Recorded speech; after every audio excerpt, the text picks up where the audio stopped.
Buongiorno, buonasera, benvenuti amici. Welcome my friends. My name is Vincenzo and welcome to my channel. And the channel is Fountain Pen Therapy. And yes, more therapy folks from Majohn. You know, they've been coming out with pens all year, eh? And I haven't counted them yet. I'm working on my Chinese pen and pen maker of the year, and I realize there's been a lot of offerings from Majohn. Now, some may complain that they're heavily inspired by Mont Blanc, and I accept that. But you know what? I've got another offering. I think this is an absolutely gorgeous pen. It's something that I was looking forward to reviewing. So without any further ado, Fountain Pen Therapy presents the Majohn P136, but this time in the Twilight Blue. Be right back.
That's correct. It's the Majohn P136.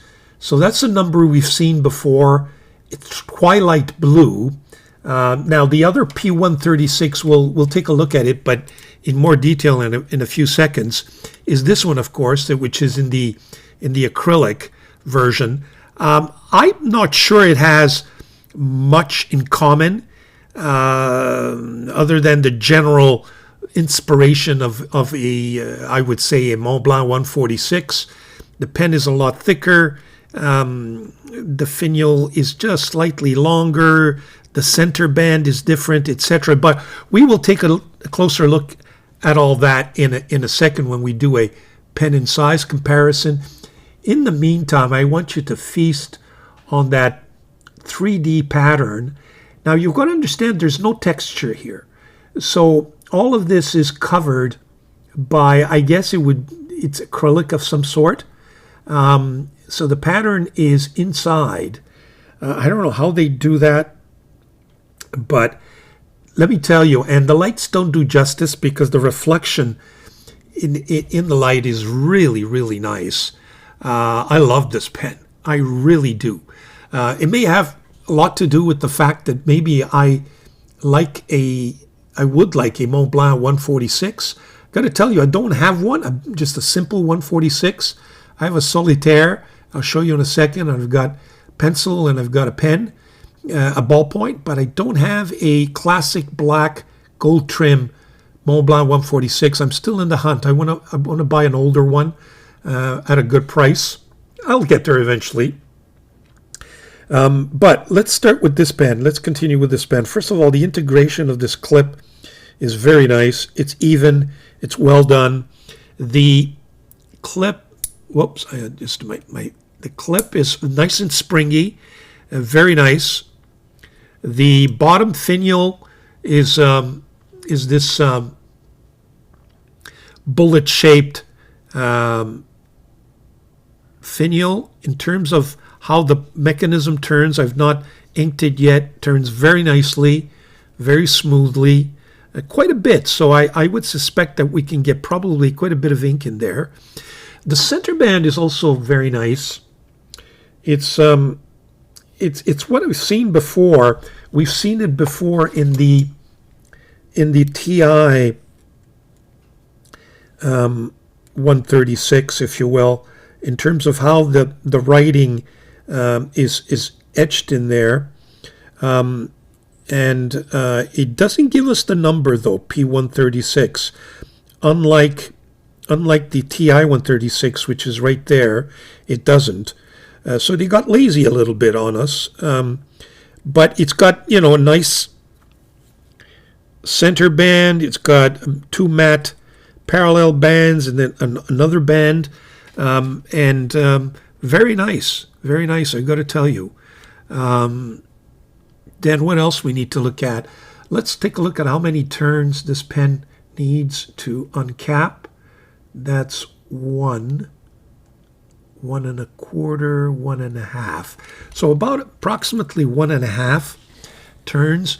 It comes in the particular vendor I bought from. 1 second, I noticed my camera is going a little bit crazy. Here we go. For some reason.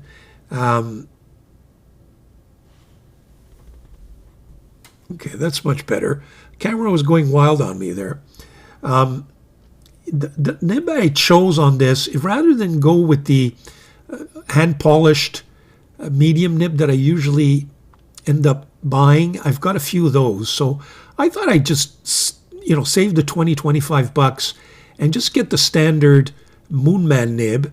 Now, I was expecting it to be the split or the dual-colored gold and silver, but this one's completely silver. I guess it matches a little bit better with the silver trimmings, and it's a 1.1 stub. So I just want to keep you informed as to the quality of those nibs to see if they're up to par. My recollection is that 1.1 stub works really nicely. So there you have it. The pen does not unscrew here, but I believe that it's got two little notches. So probably you need that Majohn wrench, which I have right here. Let me just see if this fits the bill. Yeah, fits the bill, and I guess this is what we need to unscrew it. And so the cleaning process would take place that way, given that the barrel and the section don't unscrew. So there you have it. In terms of comfort, very comfortable. By the way, this suspiciously looks like titanium to me when I compare it to the section there. They almost look identical, but it's described as metal, metal. It's as stainless steel, which makes me wonder whether or not the titanium is steel or titanium. There is a little bit of a difference. Not really. It's exactly the same. I would say it's exact same section there. But having said that, is it titanium? Is it not titanium? I can't tell. But there it is. It's a comfortable. By the way, the threads here are very comfortable. There's a little bit of a step here with a little bit of an edge, but nothing that I think is intrusive. It's got a nice little flare to prevent your fingers from sliding into the inky areas. It's a little, not huge, just fits just right in my hand. Does it post? Posting, you need to kind of make sure it gets in there, but it does post. Does it turn? I don't think it turns the mechanism because it's way down here. So I think you're okay, but I'd be careful. It's very heavy when you post it because that cap is very heavy. So I am not sure it's an ideal poster, but it can be posted. What do we see in the cap section? Yeah, we see definitely a step there for the sealing. There appears to be kind of a plastic insert there right after the threads. So I suspect, like all the other Majohns, we're not going to have a problem with sealing. I've not had with my P137, 136, 138, 139, etc., 140s, and never really had a problem with dry nib. So I suspect that this will not cause a problem either. So I think we've covered the pen in terms of what it looks like outside.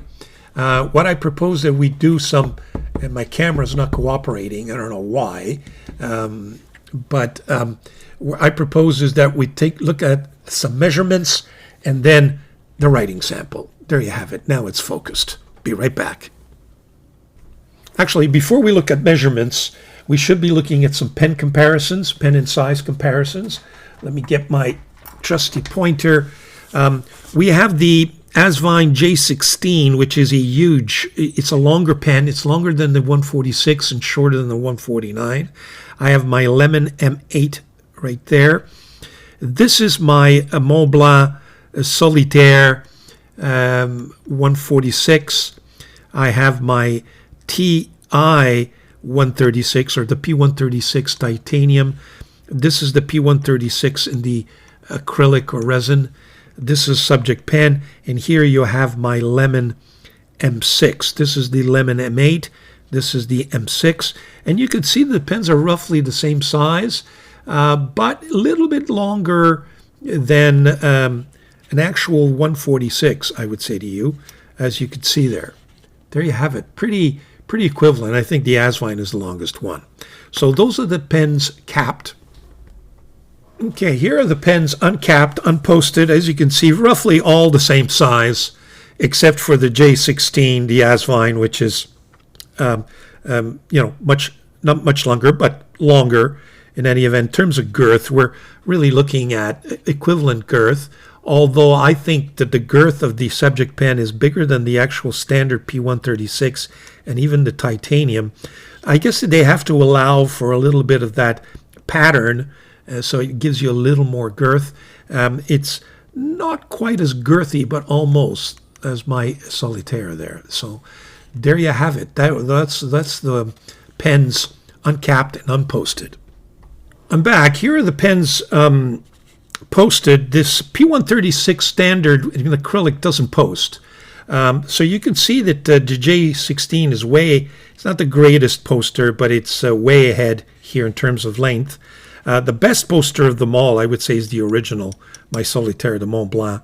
But there you have it. In terms of size, it gives you a good idea of how long these things are when they're posted. There you have it. We'll do some measurements and then the writing sample.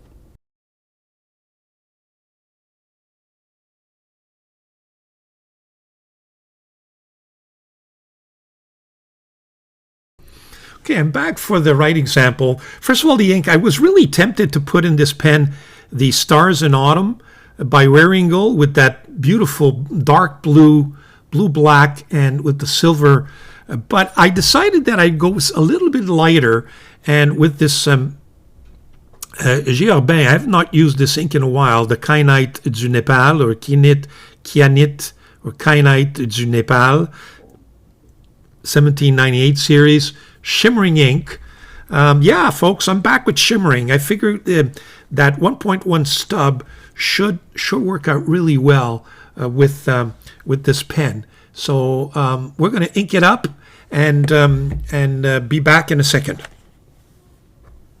Okay, we're back. In terms of the paper, the pen has been inked. By the way, there is the screwing mechanism here at the very start appears to be a little loose, and it wasn't perfect, but the more I played around with it, the more now it appears to be fine. It has a tendency to slip open. There's right there, so you got to kind of make sure it's closed. But I think I had a similar problem with my titanium 136. So there you have it. In terms of paper, I thought we'd change it up. I really like this Dingbats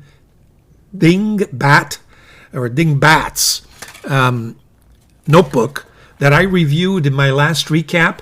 I think the paper is really, really nice. So I figure, why not? Let's keep going, and we'll keep going in this with this paper. There you have it. It's a creamish color. but very nice. And we'll see how this 1.1 stub works out. We're just close up just a little bit here. Actually, why don't we...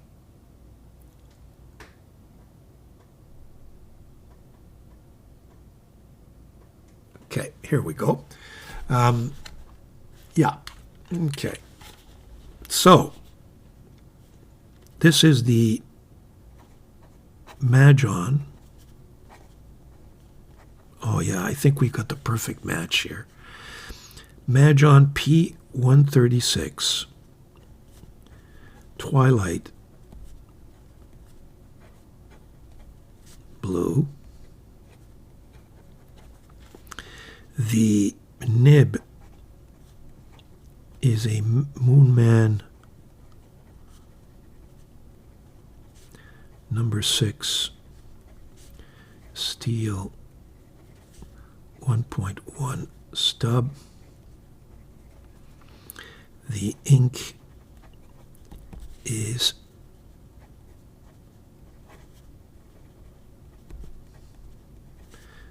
du Nepal from Jacques Herbin, and the paper is Dieman. And let's take a look at, first of all, as you could expect, this pen is very wet. Or this nib, I should say. Extremely, very, very smooth. It is a stub, but it's kind of a cursive stub.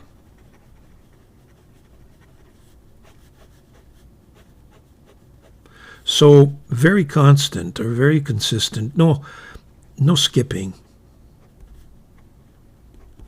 Line variation, of course, it's a stub. You can see it's got the line variation is there. You know, it's a stubbish line variation, but it's cursive as opposed to italic.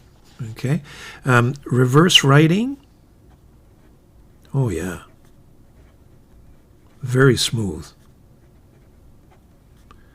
Reverse writing, I would venture to say you're getting a medium there. Okay, so far, excellent. And as this ink dries, you could see its qualities. Okay, likes and dislikes. Likes, I just like the design, and, you know, it is a Montblanc design, so I like it. Some people may not because it's a copy, but it does have differences. Then I like the build quality, just excellent build quality. Okay, I like the nib. The nib is extremely nice. I don't regret having saved the $20. 10 on 10 for the nib, really nice. It's a piston filler, which is always a premium, or some people might say not because it's harder to clean, but it is what it is. And I like that 3D pattern. Really enjoy that. Dislikes, I guess no ink window would be a dislike. It is heavy, posted, but can be posted, but some people might find it uncomfortable. But overall, I really like this pen. Is it a go-to pen? Go-to? Absolutely. It's classic looking, sharp, writes well, 10 on 10 for go-to. On an everyday basis, I would not hesitate. Value? I mean, look, I think this pen is somewhere around 50 to 60 Canadian. I think it's 9 on 10 in terms of value. I understand it's a little more expensive when you speak of Chinese pens, but when you look at the overall market, pen of this quality, I think, we're getting spoiled. That's my view.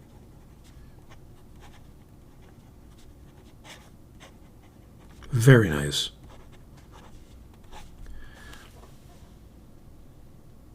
So, there you have it. The Majohn P136 Twilight Blue. The ink is perfect, I think. It's working out really well. Where is it? Here it is. And I enjoy the pen. I really like it. There's my review. Excellent pen. Recommend it. Sharp. Really sharp looking. It is a little heavy, but if you can, take that, and some people take that as a plus, it's really comfortable in your hands. And that 3D pattern is just outstanding, out of this world. So there you have it. I hope you enjoyed that review. An additional pen from Majohn. We're getting down to December. I don't know how many more they've got in store for us. I've got to start preparing my Chinese Pen of the Year awards, and I don't want anything slipping in at the last moment like last year. But if not, folks, we'll bring it to the next year, right? So recommend it. Enjoy your pens. Enjoy your pens. Stay tuned. We'll see you all soon. Bye now.